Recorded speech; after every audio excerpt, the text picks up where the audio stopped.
जिनके गुणों के गान में निर्वर्धमान महान जिन विचरे हमारे।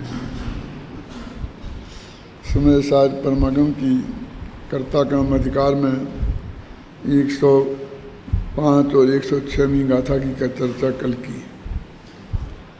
अब आज वो कहते हैं कि अतः एतत् स्थितम 107 और 108वीं गाथा की उत्थानिका अमृतचंद्र ने तो सिर्फ इतनी लिखी कि इससे अब यह बात नक्की हो गई। अतः एतत् स्थितम, अतः माने इसलिए, एतत् माने यह, स्थितम माने मेरे को पक्का हो गया, नक्की हो गया। अभी तक के कथन से क्या नक्की हुआ है, इस बात को इस गाथाओं में वो दोहरा रहे हैं। इसी छोटी सी वाक्य के लिए अपन ने पूरे प्रकरण से जोड़ने के लिए 4-5 लाइनों में इसकी उत्थानिका लिखी है। पीछे से पढ़ें। विगत गाथाओं में यह बात हाथ पर रखे हुए आंवले के समान स्पष्ट हो गई है कि आत्मा प्रभावों का ना तो उपादान करता ही है और न निमित्त करता ही है। फिर भी लोक में आत्मा को प्रभावों का कर्ता भोक्ता कहा जाता है। न केवल लोक में, आगम में भी इस प्रकार के अनेक कथन उपलब्ध होते हैं। इस कारण बहुत से आत्मार्थी बंधु असमंजस में पड़ जाते हैं।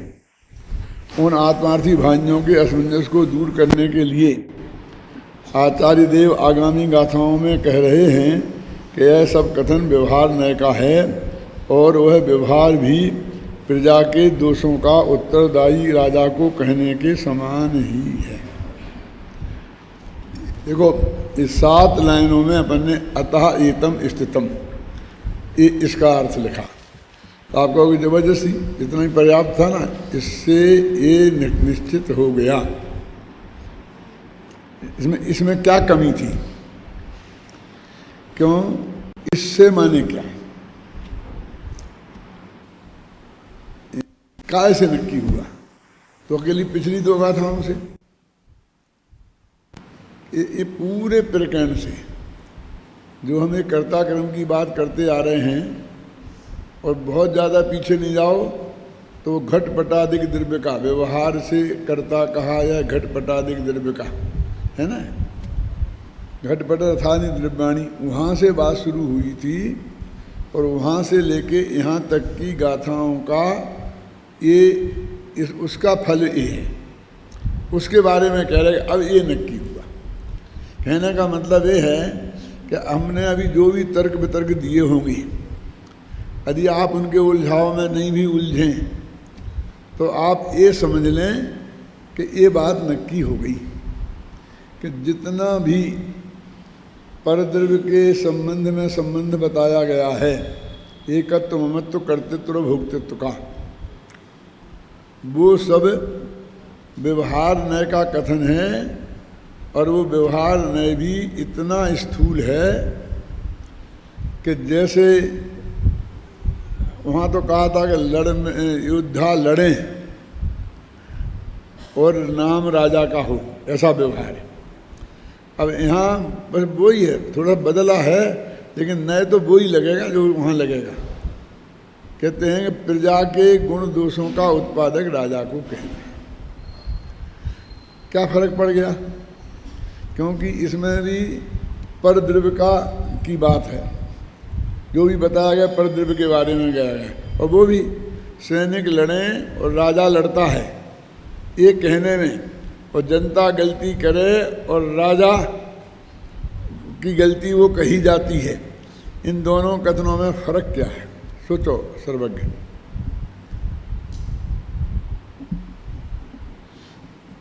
क्यों बदला उदाहरण? अभी तो वो पिछली गाथा गई नहीं है ना। वो लालचंद भाई की भाषा में कहता है स्याही सूखी नहीं है। अभी पिछली गाथा जो लिखी है उसकी स्याही अभी सूखी नहीं है, और अगली गाथा में ये कहने लग गए। वही कह देते हैं, वो बढ़िया उदाहरण था ना। देखो वहाँ कर्ता की बात करनी थी, और सुनो फिर उपयोग भ्रष्ट हो गया। वहाँ कर्ता की बात करनी थी और यहाँ भोक्ता की बात करनी है। किया लड़े सैनिक और श्रेय मिला कहो, जब बदनामी हुई कहो, जो भी आपको कहना हो, वो राजा को मिला था। किया कुछ नहीं, और यहाँ अपराध जनता ने किया, क्यों? और राजा को दंड राजा को मिला, बुरा राजा कहलाया, है ना। तो वहाँ कर्तृत्व की बात है, भोक्तृत्व की है। कर्ता कर्म अधिकार में कर्ता और भोक्ता दोनों की बात एक साथ चलती है। इसलिए उन्होंने दोनों जगह दो उदाहरण बदलकर और दोनों बातों को स्पष्ट कर दिया कि बात एक ही तरफ से नहीं है। ऐसा नहीं है कि सैनिक लड़े और श्रेय राजा को मिल गया, दूसरी तरफ से भी गलती जनता करे तो दंड राजा को मिलता है। रेलवे का एक्सीडेंट हो तो रेलवे मंत्री को इस्तीफा देना पड़ता है, क्या? और रेलवे के कर्मचारी अच्छा काम करके कमाई करके बताएं तो श्रेय रेलवे मंत्री को मिलता है। और हमको दोनों ही जगह अन्याय लगता है, क्या? हम कहते हैं वास्तव में अन्याय तो है ही ना कि एक देव को दूसरे देव का कर्ता मान के बात कही गई, लेकिन इसमें काफ़ी बैलेंस हो जाता है ना कि अकेला उसने श्रेय ही नहीं लूटा, उसके फल को भी उसने भोगा। अब देखिए बाढ़ आ गई। अब बाढ़ आने में दिल्ली में खड़े रहने को जगह नहीं है, वो सारी व्यवस्था चरमरा गई, और मान लो वे खेल भी चरमरा जाए तो क्या हिंदुस्तान की गवर्नमेंट बिल्कुल अयोग्य है? इतना पहले नक्की हुआ था और तब भी ये व्यवस्था ढंग से नहीं कर पाई, क्यों? और बढ़िया हो जाए तो श्रेय भी उसको मिलने वाला है? और गलतियां नीचे की करी, उनने मान लो सबको अच्छे से अच्छे आदमियों को लगा दिया, और कहाँ कहाँ गलतियां हुई वो तो एक बैठा लें आयोग और वो नक्की करे कि उत्तरदायी कौन है, क्यों? और बाकी प्रकृति भी तो बहुत कुछ है ना, प्रकृति पे भी निर्भर करता है ना कि अभी एकदम सड़क पर 20 फुट गहरा गड्ढा हो गया, 20 सड़क में एकदम जाकर, कल रात को जो बरसात हुई दिल्ली में उसमें 20 फुट गहरा गड्ढा हो गया। 20 फुट क्या होता है जानते हैं आप? इस मतलब 20 फुट है बस, ये हॉल की ऊंचाई है ना, पहले 25 थी और अब जो मिल मिला करके 20-21 रह गई है। इतना गहरा गड्ढा हो गया, आप समझिए 20 सड़क में, इतना बाकी काफ़ी लंबा चौड़ा, उसमें इतना मलबा ला के भरना पड़े तब वो जाकर के वो ठीक हो बोलिए। वो तो सड़क बंद करना पड़ेगी और मेन रोड हो तो क्या होगा? अब इसमें क्या करेगी शीला दीक्षित, तो क्या करेगी सोनिया गांधी, और क्या करेगा मनमोहन सिंह?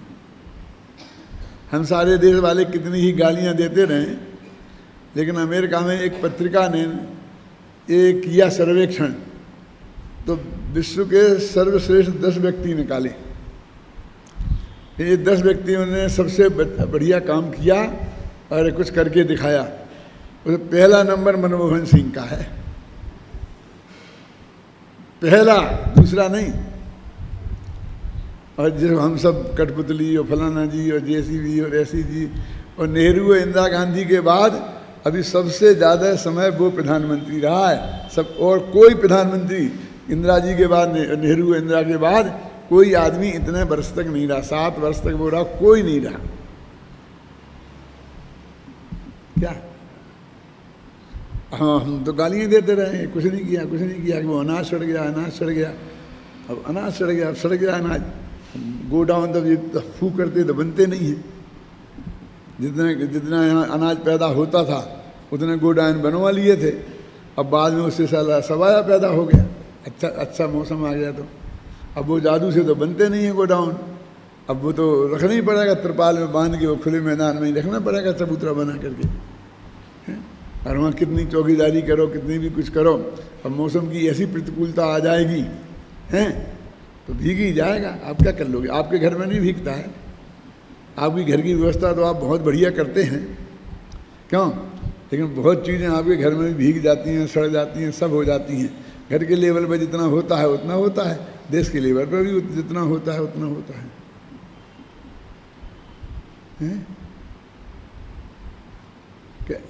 कह दिया सुप्रीम कोर्ट ने सब मुफ्त में बांट दो। अरे मुफ्त में बांटना पड़ेंगे तो भी अरबों रुपया खर्च होंगे, वो बांटने की व्यवस्था करना है। बड़े बड़े IAS ऑफिसर लगाएं बांटने, लंबी लाइन लगेगी, जगह जगह भगदड़ मच जाएगा। किया था ना वो कौन से बापू ने कुछ साड़ियाँ बांटी थी मुफ्त में, हैं कैसा भगदड़ मच गया था, 2 आदमी मर ही गए थे। वो मुफ्त में बांटने की व्यवस्था भी इतनी आसान नहीं है कि उसमें तो मुफ्त में बांट दिया तो अकेला गेहूं गया है। और फिर कैसे नियम, किस आधार पर किसको दें किसको नहीं दें, ये सारे बड़े बड़े ठेकेदार उठा ले जाएंगे सब, और फिर उनको गरीबों को तो बेचारे उसी कीमत पर देंगे।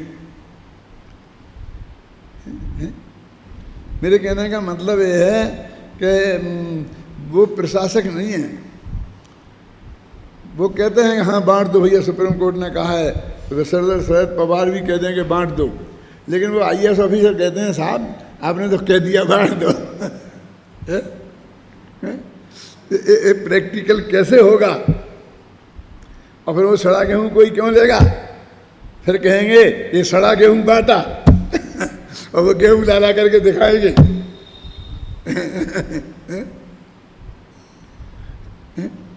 क्या मर्यादा रहेगी? मेरे कहने का अर्थ ये है कि राजा का दोष और गुण, प्रजा के दोष और गुणों को राजा को कहा जाता है। तो अभी ये अपन को कैसा लगता है एकदम, देखो पहले गाथा पढ़ लेते हैं, फिर इसकी और ज़्यादा जो गहराई है मैं उसकी बात आपसे करूँगा। उपादेय करे दिए बंद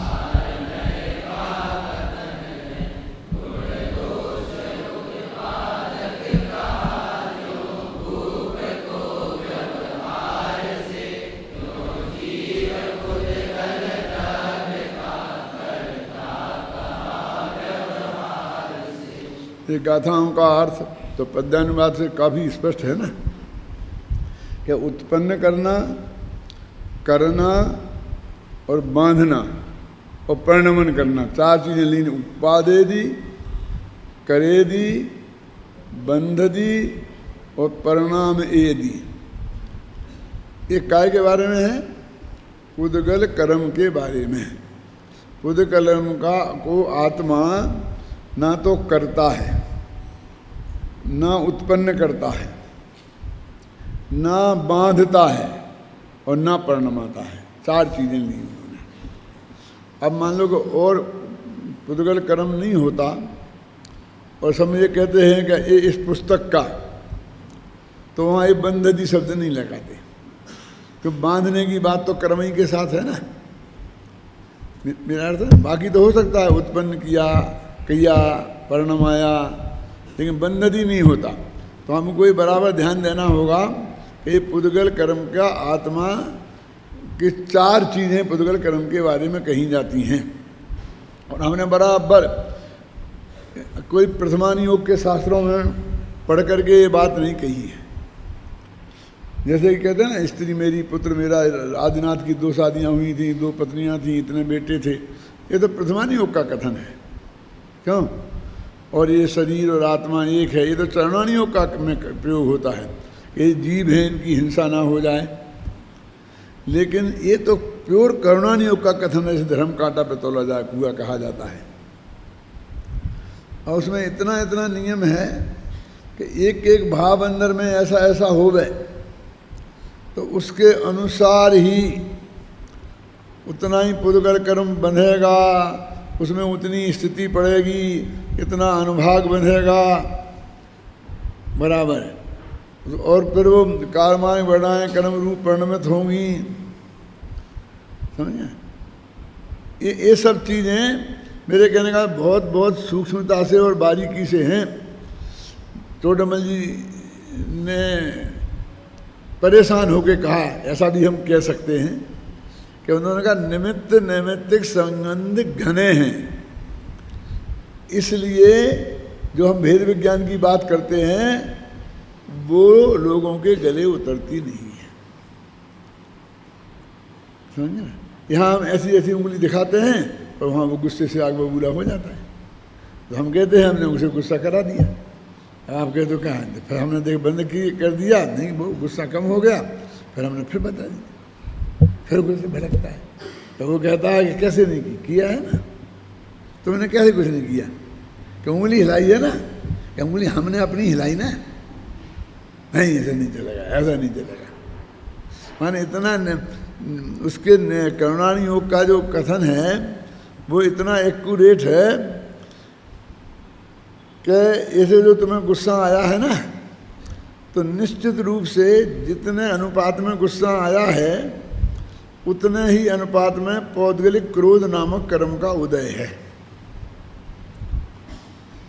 देखो मैं उल्टी बात कह रहा हूँ, उल्टी नहीं सीधी है वैसे। ऐसा नहीं है क्रोध कर्म का उदय हो उसके उतनी ही मात्रा में गुस्सा आएगा, ऐसा नहीं है। लेकिन ऐसा तो है ही ना, यानी हमने क्रोध कर्म का उदय अभी है, हमारे लिए ये जानना कठिन है अजित भाई कि गुस्सा आ रहा वो भाव क्रोध, उसे जानना कठिन है। बोलो द्रव्य क्रोध को जानना सरल है कि भाव क्रोध को जानना सरल है।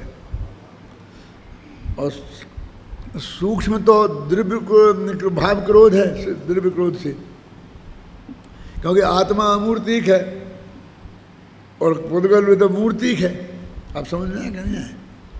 और मूर्ति को तो हम इंद्रिय ज्ञान से ही जान सकते और अमूर्तिक को तो हम इंद्रिय ज्ञान से जान नहीं सकते,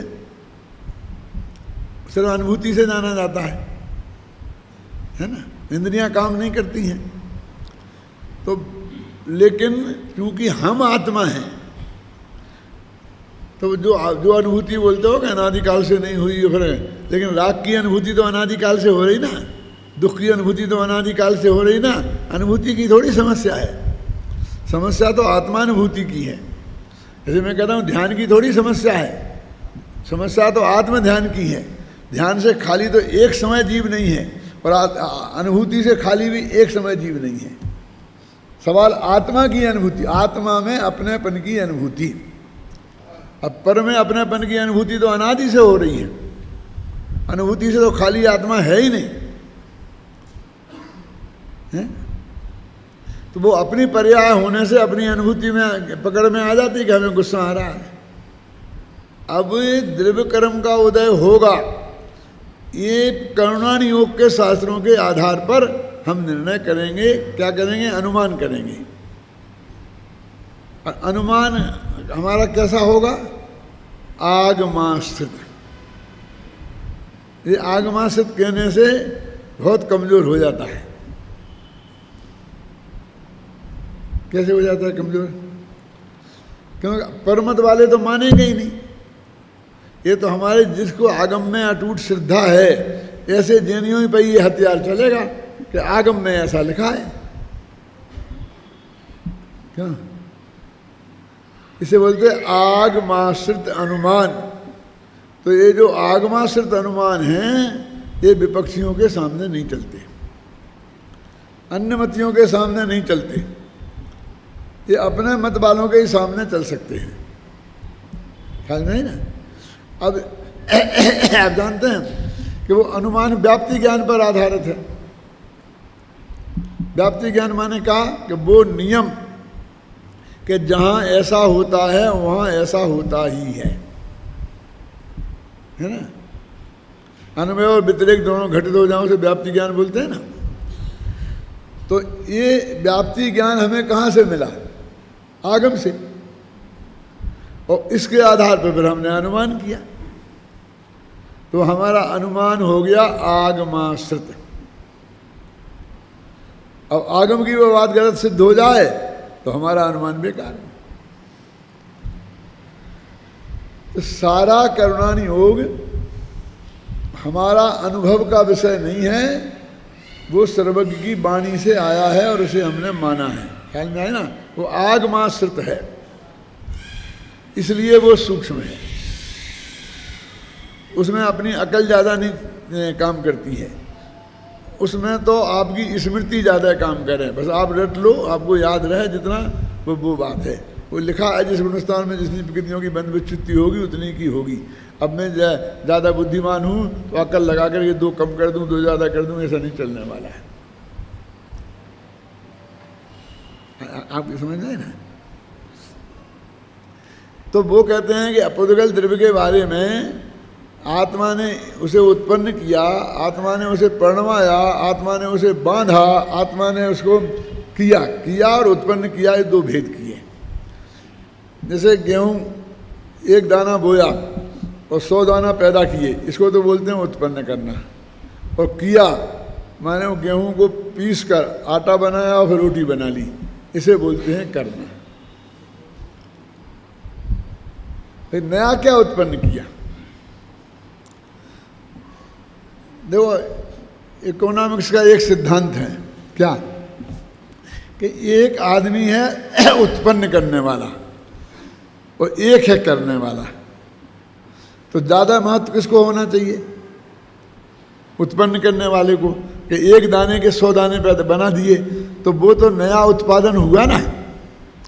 अब जितने बोरी गेहूं पैदा हो गए, अब उसमें से जो करने वाला है, माने आटा बनाएगा, बिस्कुट बनाएगा, अब समझे ना, वो जो परिवर्तन करेगा, जिसे अपन बेकारी कहते हैं, है ना, वो उसमें बढ़ाएगा नहीं, घटाएगा ही। तो कहते उसने नया उत्पादन तो कुछ किया ही नहीं, क्या किया देश की सेवा के लिए? तो समझना, माने उससे देश की खाद्य समस्या हल नहीं हो सकती। वो व्यवस्था भी जरूरी है, अन्यथा उसकी कोई कीमत क्यों देता। लेकिन इसने 1 दाना नया पैदा नहीं किया, समझ गए ना। उसने क्या किया? सिर्फ परिवर्तन किया, विकार पैदा किया। इतने बढ़िया गेहूं थे, उनकी मिट्टी पलीत करके बिस्कुट बना दी, समझ गए ना। और तीसरे कौन होते हैं?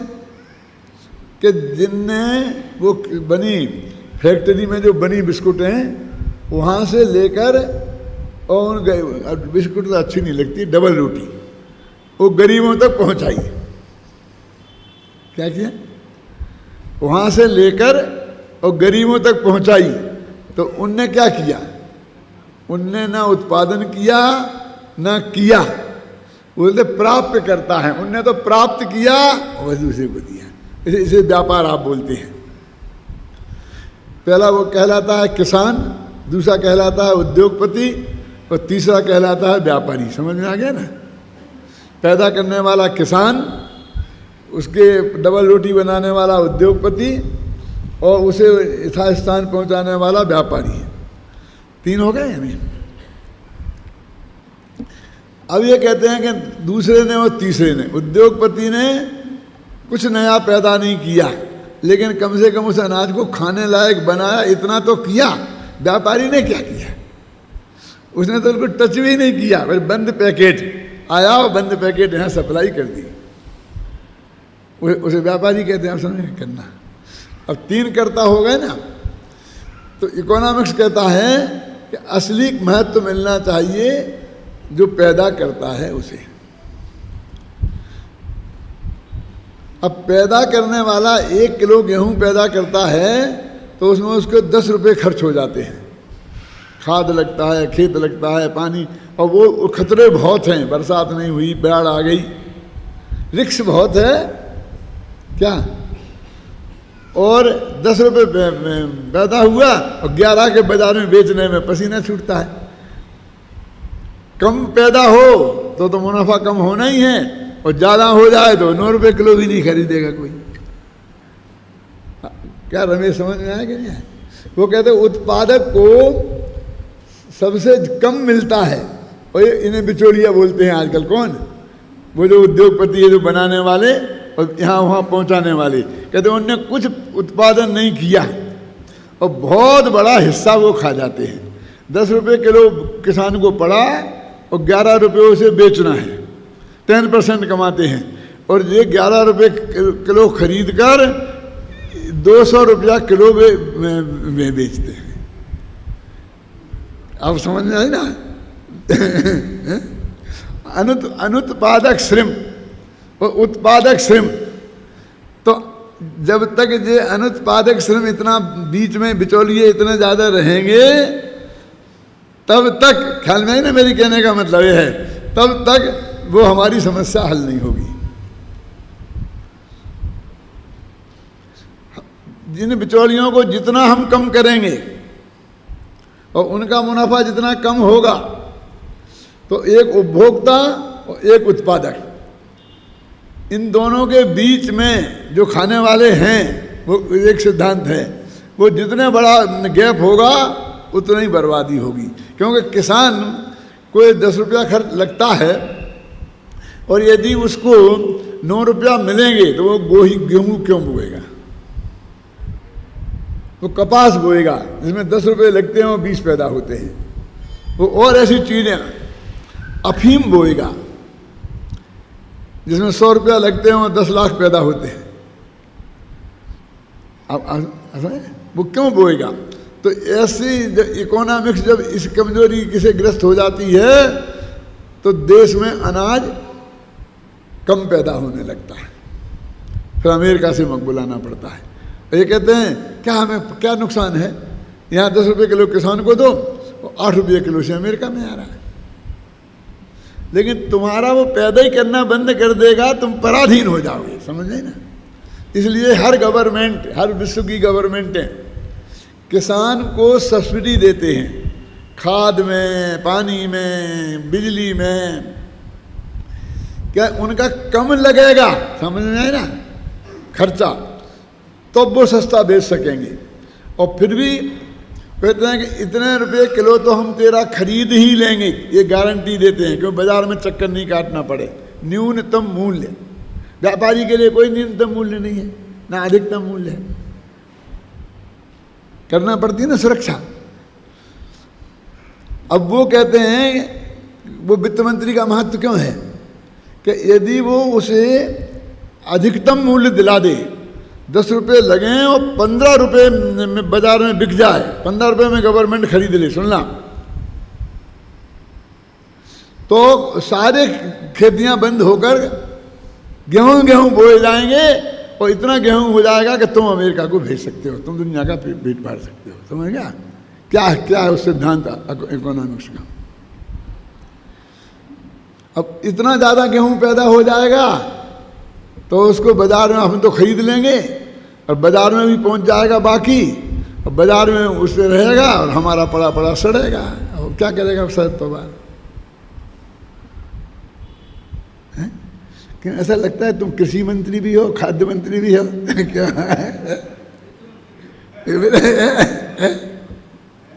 नहीं, ये फैक्ट है, इसमें कोई ज़्यादा अकल की बात नहीं है, थोड़ा भेजा चाहिए। तो उसको इतना अधिक प्रोत्साहित नहीं कर सकते, क्यों? कि इतना अधिक पैदा हो जाए कि भाव इतने डाउन हो जाएं। आपने देखा टमाटर 2 रुपये किलो भी बिक जाते हैं और 20 रुपये किलो भी बिक जाते हैं। अब बेचारे किसान के यहाँ बहुत ज़्यादा पैदा हो गए तो अपन समझते अब तो माला माल हो गया, तब उस साल सारे सब सड़ते हैं, फिकते हैं, बिकते ही नहीं है। कम पैदा हो तो ज़्यादा कभी ऐसा होता है। ये जो कहते हैं ना अर्थशास्त्री का क्या काम है, कैसे ये कंट्रोल होता है सारी दुनिया चीज़ें। तो वो जो अनुत्पादक श्रम है, तो इसके लिए ये रास्ते खोजे जाते हैं कि गवर्नमेंट से गेहूं ले, राशन की दुकान पे दे, सीधी राशन की दुकान से किसान को मिले, और बीच के सारे बिचौलिया खत्म। इसलिए व्यापारी को नुकसान होता है इसमें, समझे ना। तो बड़े बड़े स्टोर खोल दिए बड़े बड़े उद्योगपतियों ने। अपन कहते गवर्नमेंट ने उद्योगपतियों को बढ़ावा दे रही है और पूंजीपतियों को।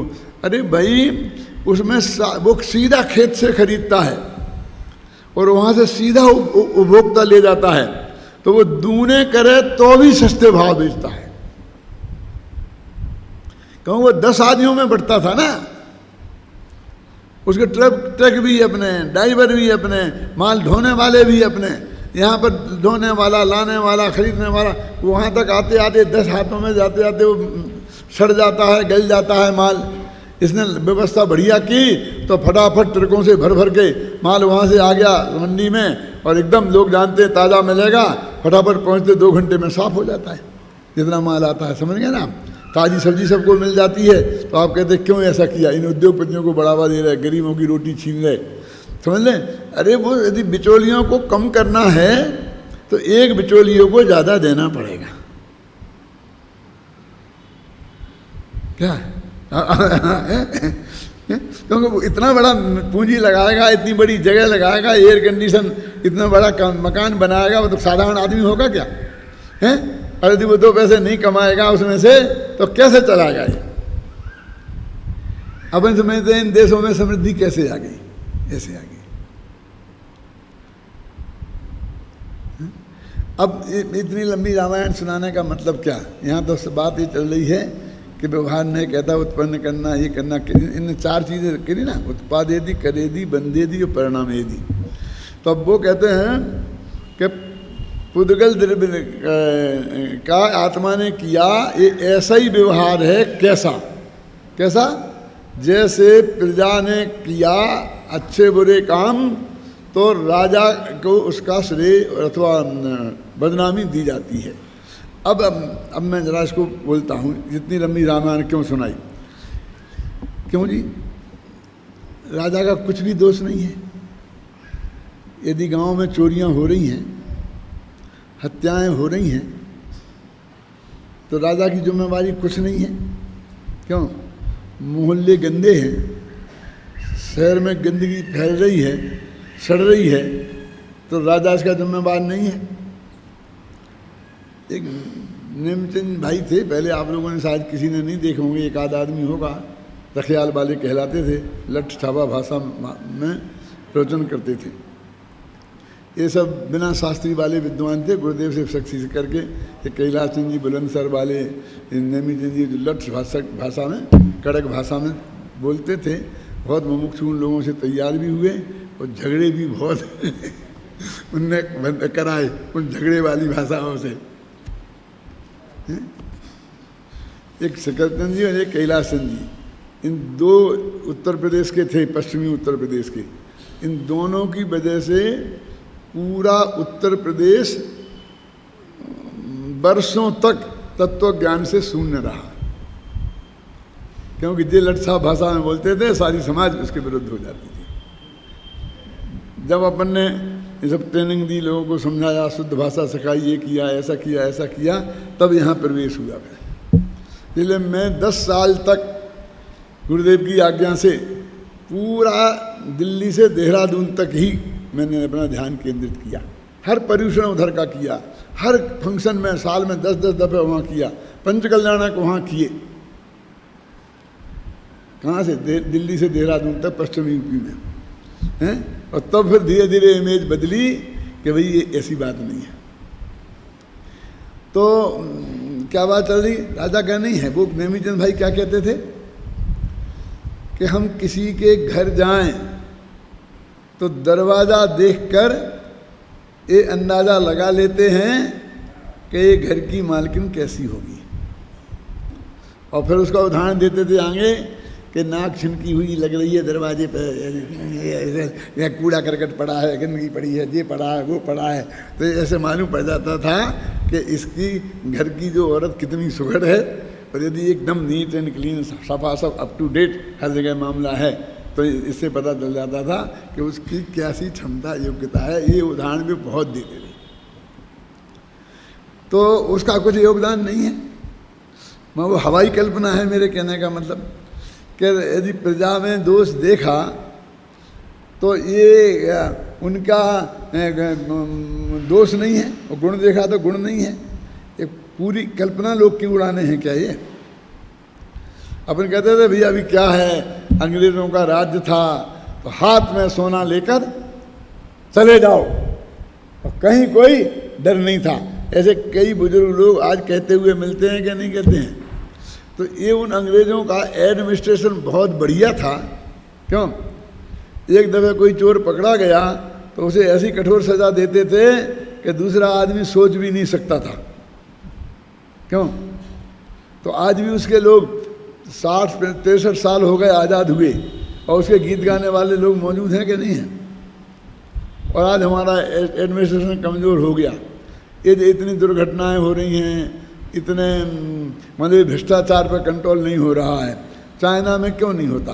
चाइना में बस आया एक भ्रष्टाचारी पकड़ा, सीधा फांसी पे चढ़ा दिया, बस ख़त्म। अब कोई जिसको फांसी पे चढ़ना हो वो कोई भ्रष्टाचार करेगा। और यहाँ बस आयोग बैठते रहते हैं, अरबों रुपए वाले, आराम से उनकी ज़िंदगी कट जाती है। साहू जी आए थे प्रांतिज में, तो उन पर कोई बहुत बड़ा केस चल रहा था और जो अखबारों में बहुत आ रहा था। तो हम लोगों ने पूछा कि साहब वो ऐसा ऐसा है वैसा, अरे क्या है? कुछ नहीं, चिंता काय की चिंता है? लगे हैं वकील लोग, लगा दिए हैं ऑफिसर, लगे हैं, हमको क्या करना उसमें। लेकिन वो केस तो इस तरह का है कि उसमें ऐसी सज़ा हो सकती है, फांसी की हो सकती है, आजीवन कारावास हो सकता है।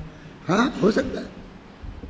तो वकील लोग बचा लेंगे तो बचा लेंगे, नहीं बचा पाएंगे तो नहीं बचा पाएंगे। क्यों? तो क्या होगा कि वो तब तक खींचेंगे वकील और मजिस्ट्रेटों को पैसा दे दे के जब तक हम मन नहीं जाएंगे। ये उनके शब्द हैं, मैं आपको बोल रहा हूँ गद्दी पे। 90% उद्योगपतियों की यही हालत है। 50 केस चल रहे हैं और उनके उद्योग चल रहे हैं आराम से। क्यों? क्योंकि वो मजिस्ट्रेट घूस लेके भी उन्हें बचा नहीं सकता। अखबार वाले बैठे, शत्रु बैठे, कानून बैठी, ख्याल में आई ना? बस वो तो टल्ला लगा सकता है, इसके ही करोड़ों लेता है। क्या कि केस को लेने पे आने नहीं देगा, हाई कोर्ट में केस को लगने ही नहीं देगा, सुप्रीम कोर्ट में केस को लगने ही नहीं देगा। आप समझ गए ना? सजा हो गई है, बस खत्म। कब तक? जब तक उसकी मृत्यु नहीं हो जाए, और बाद में मृत्यु होते ही जितने कहते हैं इतने केस पड़े हैं और जिनको कोई निपटारा नहीं हो रहा है। लेकिन मैं पूछता हूँ जितने कितने निपट गए, वो सब मरने की वजह से निपट गए। यदि लोग नहीं मरते तो देश ही पड़े रहते, इनने थोड़ी निपटाए।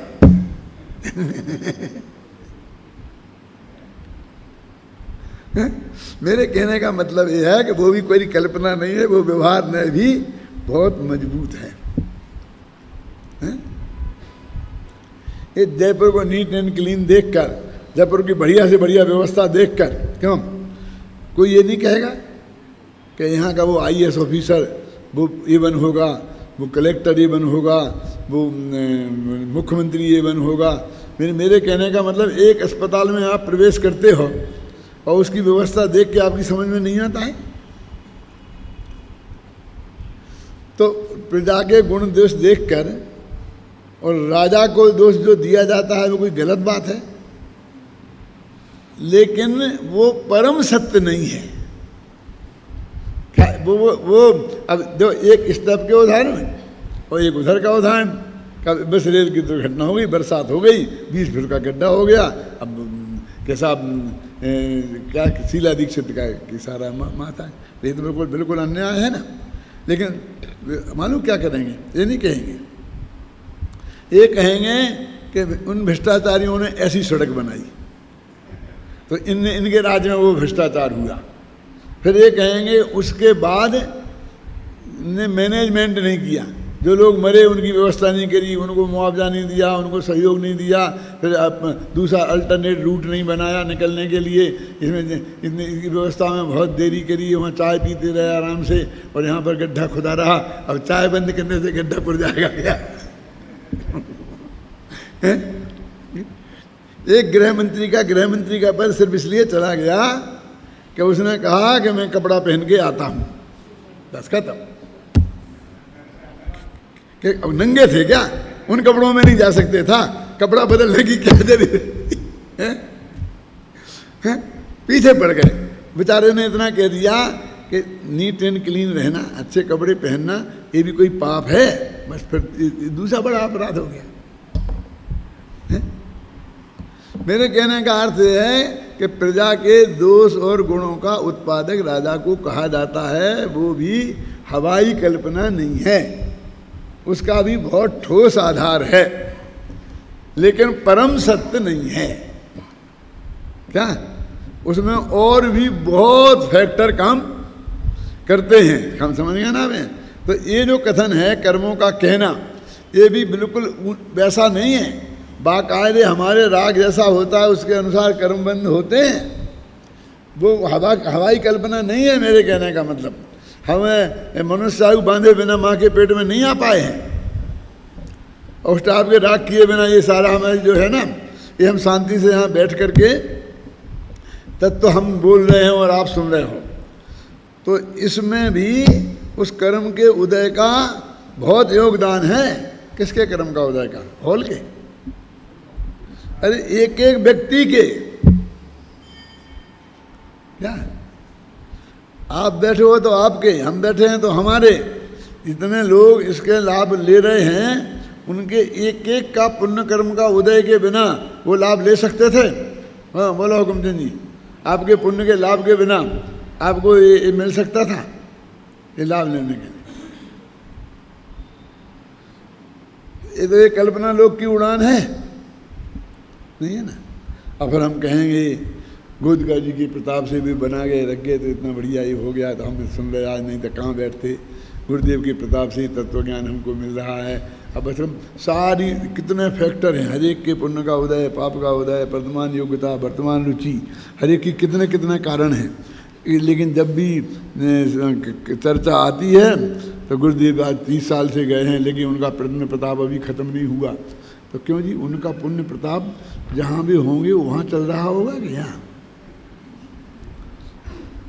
है? वहाँ जो उनको अनुकूलता मिल रही होगी, स्वर्ग में होंगे, तो उनका पुण्य का उदय वहाँ चल रहा होगा कि यहाँ है? तो यहाँ वास्तव में किसका चल रहा है? हाँ, आदि अनुकूलता है तो हमारा तुम्हारा।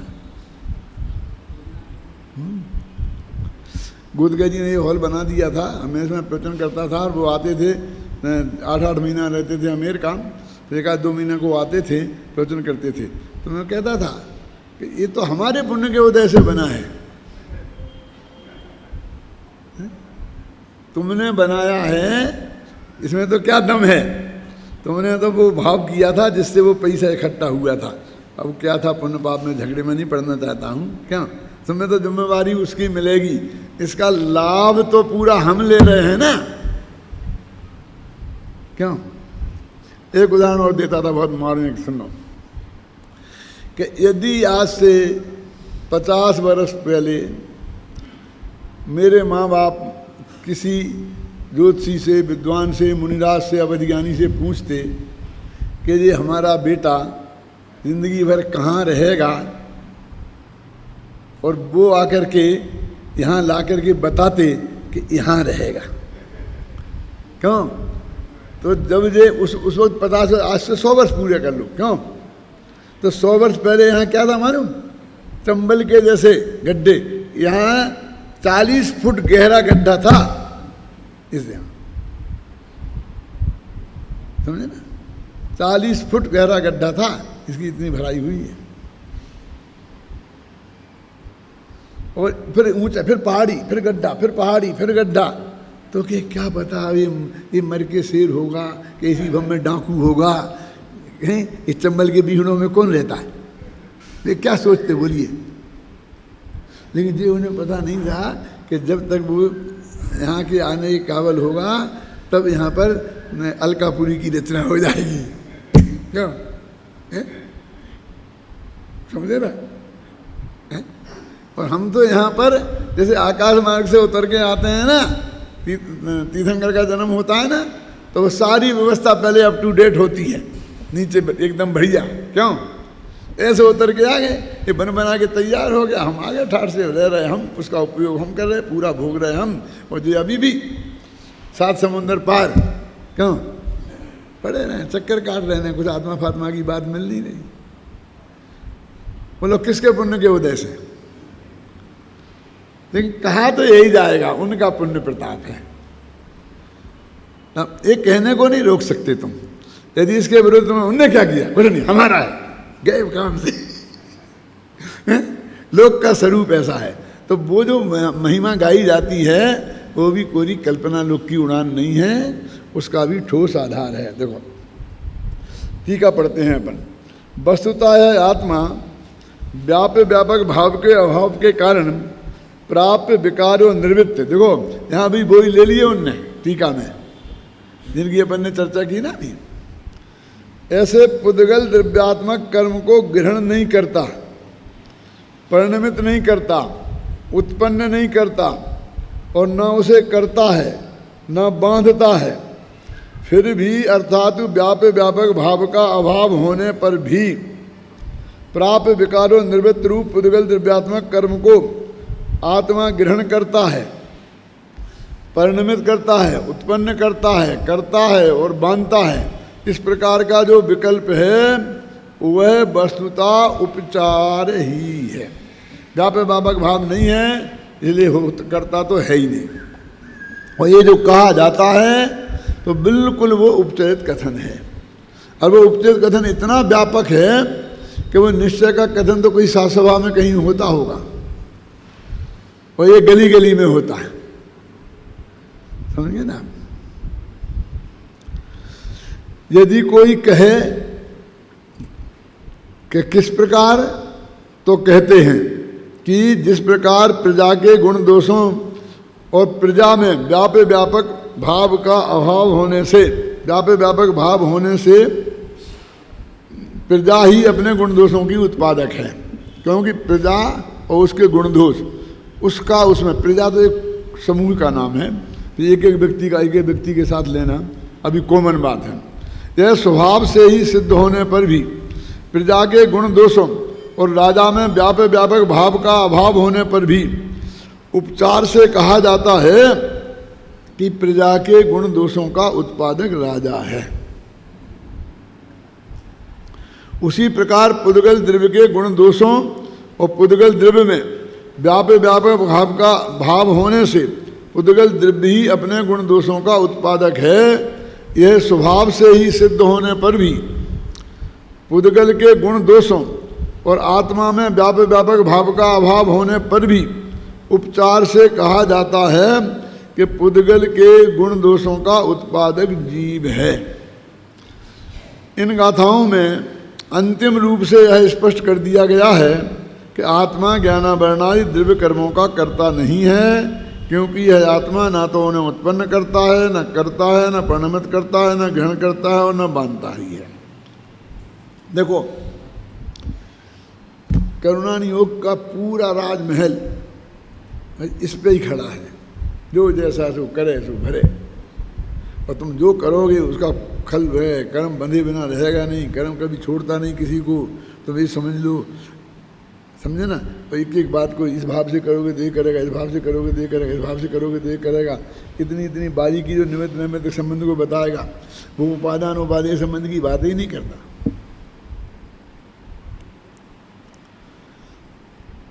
अब वो कहें कि वो यहाँ तो कह रहे केवली गम्य बात है, तो धर्म कांटा वो है, समझ गए ना। और यहाँ कह रहे वो इतनी झूठी बात है, इतनी चौड़ी खाई है। क्या दिलीप भाई हैं? इसका पूरा बैलेंस समझे बिना ये प्रतिपादन भी बहुत खतरनाक है। इसलिए जो विद्यार्थी लोग हैं ना, इनको कितना ठोस, कितना आधार विद्वान बनना चाहिए। क्योंकि जब अपनी बात को आगम से सिद्ध नहीं कर पाए, युक्ति से सिद्ध नहीं कर पाए, तो कोई जगत इस बात को मानने वाला नहीं है। क्यों? अब फिर ये क्या करेंगे कि नहीं जगत जैसी कहने लगेंगे, तो इस 5 साल के पढ़ने का फायदा क्या है? क्यों? आप नहीं जानते कि हमारे मेडिकल साइंस ने सारी मान्यताएं बदल दी। पहले कहते थे भाई बुखार आ गया तो बस नहाना धोना बंद। क्यों? बिल्कुल 8-8 दिन तक नहाने नहीं देते थे उसे, हैं? और आज इतना इतना बड़ा ऑपरेशन करते हैं, ये करते हैं, तो भी रोजी ना स्पंज करते हैं, क्या फिर नहाते हैं? बोलिए कि नहीं करते, क्या नहीं करते? पहले कहते ये खाना, ये गर्म होती है, ठंडी होती है, ये मत खाओ। अब और जाने तो जापा होता है ना, बाल बच्चे होते हैं, तो पुराने ज़माने में तो कैसी कैसी चीज़ें, ये पानी दो, 10 मूल का काढ़ा हो जे और वो, और आज तो पहले ही एकदम बर्फ़ का पानी, ठंडा पानी पिलाते हैं। क्यों? वो कहते कैसे हो सकता है?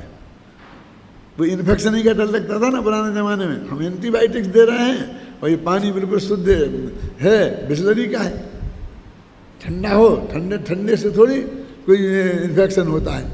अब ठंड लगी, ठंडे पानी से ठंड लग गई, क्यों? बदलती ना सारी चीज़ें, हैं? और अभी भी घर घर में झगड़ा होता है। जब बहू के जापा होना होता है तो सासें कहती हैं कि नहीं ये 10 मूल का काढ़ा पिलाओ और ये कराओ, घर से बाहर नहीं निकलो, कमरे खिड़की मत खोलो, कमरा में हवा लग जाएगी, ऐसा हो जाएगा, वैसा हो जाएगा। डॉक्टर कहता सारी खिड़की खोल के रखो, एयर कंडीशन लगा दो। करते कि नहीं करते हैं? बोलिए क्या है? अरे लोग हर घर में झगड़ा होता है, हर घर में झगड़ा होता है। वे कहते हैं डॉक्टर क्या समझते हैं, और हमने सारी ज़िंदगी में 10 बच्चा पैदा करे, ऐसे ही थोड़ी करे, ऐसे इसने एक भी बच्चा पैदा नहीं किया। और घर में रोते हैं लोग, दोनों तरह की बातें होती हैं।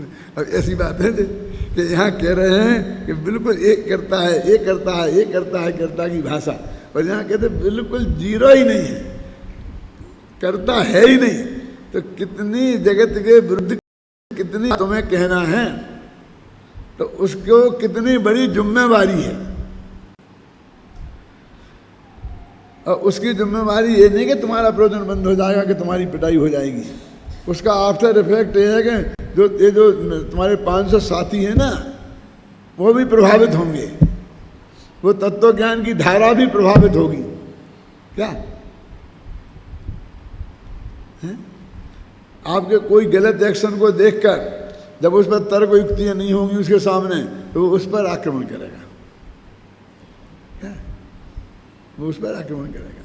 जब मुझे क्रमबद्ध परिवार की श्रद्धा हुई थी ना, तो तब मैं 21 वर्ष का था और रोजाना मंदिर में प्रवचन करता था। तो वो सुबह मंदिर में, सुबह हम घूमने जाते थे नहा धो करके, और हाफ पैंट पहन के वैसे पहन के जाते करते थे ना। तो एक कभी मंदिर में प्रवचन में भी वैसे ही कपड़े पहन के प्रवचन करने चले गए। तो वहाँ चर्चा हुई। एक पंडित थे राजकुमार जी, बिल्कुल बुजुर्ग, तो उन्होंने चर्चा की, लेकिन तर्क युक्तियों के आधार पर, आगम के आधार पर वो ठंडे पड़ गए और हमारी बात सिद्ध हो गई। तो कहने लगे अच्छा ये हाफ पैंट पहन के गद्दी पे बैठा जाता है, फिर ऐसा होता है, ऐसा होता है, ऐसा करते हैं, वैसा करते हैं। तो जो हमारे पक्के साथी थे वे भी कहने लगे पंडित जी बात तो ठीक है, बात तो ठीक है, क्या समझ गए ना? आपको ये तो नहीं, ये तो पंडित जी का कहना ठीक है। वो हमारा सारा सत्य एक तरफ रखा रह गया है। और हमारे जो पक्के साथी, पक्के समर्थक थे, वे भी हमको ये समझाने लग गए कि पंडित जी ने बात तो ठीक कही। क्यों? हमने समझ लिया है कि भाई ऐसा नहीं है। हमने एक श्लोक पढ़ा था कि वस्त्रों का कोई महत्व नहीं है, ये मत समझना। बाघांगरम वीक्ष विषम दधौच, क्या पीतांगरम वीक्ष दधौच लक्ष्मी। समुद्र के पास लक्ष्मी जी, विष्णु जी गए तो पीला कपड़ा पहने थे, तो पीतांबरम वीक्ष, पीला कपड़ा देखकर और समुद्र ने अपनी कन्या लक्ष्मी की शादी उससे कर दी। क्या? पीला वस्त्र देखकर, बढ़िया अच्छे श्रृंगार में देखकर, मोर मुकुट लगाए हुए क्या किया? अपनी बेटी लक्ष्मी की शादी कर दी, मैंने धनवान कर दिया। लक्ष्मी का मतलब समझ गया ना? और शंकर भगवान गए तो बाघांबरम, बाघ की खाल लपेटे थे, गले में सांप पड़े थे। क्यों? तो बाघांबरम वीक्ष विषम दधौच, उन्हें जहर दे दिया, पियो बेटा जाओ मरो। तुम्हें सांप जहर पसंद है ना? सांप बहुत लगाए हो, तो ऐसा नहीं है, कोई फर्क नहीं है। उसमें लिखा है कि वस्त्रों के ऊपर की पंक्ति ऐसी मैं भूल गया हूँगा कि वस्त्रों का कोई महत्व नहीं है, ये मत समझना बेटा। वस्त्रों की भी बहुत कीमत है। क्या? पीताम्बरों वीक्ष दधौ च लक्ष्मी बागाम्बरों वीक्ष विषम दधौ च। पीताम्बर देख करके उनको लक्ष्मी दे दी और बाघाम्बर देखकर उनको जहर दे दिया, उसी समुद्र, एक ही समुद्र ने। इसलिए हमारा वेश विन्यास, खान पान, उठना बैठना ये भी ऐसा सात्विक होना चाहिए कि कहीं ये जीती बाजी भी हम हार न जाएं। हमने ये अनुभव कर करके सीखा है। क्यों? क्योंकि हमको कोई ये बताने वाला नहीं था और तुमको ये पहले से जानने को मिल गई है, तो तुम चाहो तो बिना अनुभव के भी सीख सकते हो, नहीं तो समाज तो सिखाई देगा। 2-4 जगह पिटाई होगी तो फिर तुम्हारी समझ में भी आ जाएगा और धीरे धीरे यदि इस क्षेत्र में रहना है तो तुम्हारी समझ में को बात भी आ जाएगा।